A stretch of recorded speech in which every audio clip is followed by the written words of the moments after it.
салом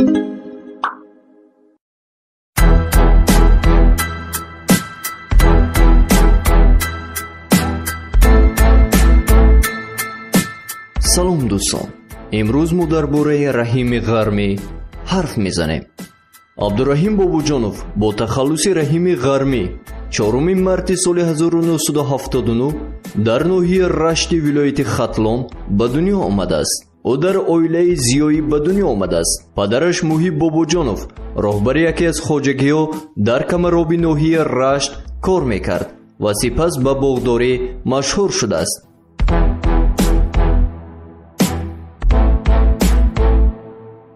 феълан Абдураҳимро дар тамоми кишвар ва берун аз он бо тахаллуси Раҳими Ғармӣ мешиносанд.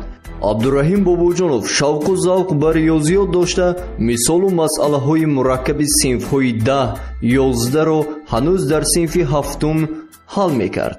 омӯзгури ӯ дар ин фан Хоҷаева ба ӯ китоберо аз зинаи математикаи олӣ бо номи мисолу масъалаҳои мураккаб пешкаш намуд, ки чунин китобҳоро донишҷӯён дар макотибҳои олӣ кор мекарданд.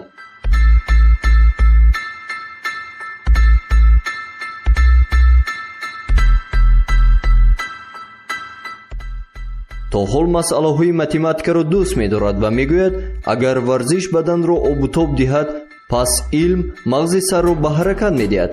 Абдураҳим Бобуҷонов аввалин бор соли 1996 дар синни 17-солагӣ аз Тоҷикистон ба Русия ҳиҷрат кард. Тиҷорати худро аввалан ӯ дар шаҳри Красноярск оғоз намудааст.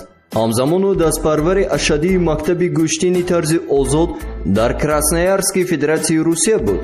мегӯяд, ки варзиш ва риёзиёт барои рушди ҷисмониву зеҳнии ӯ замина фароҳам овардааст. то ҳол ӯ шавқи зиёд ба варзиш ва риёзиёт машғул шуданро дорад.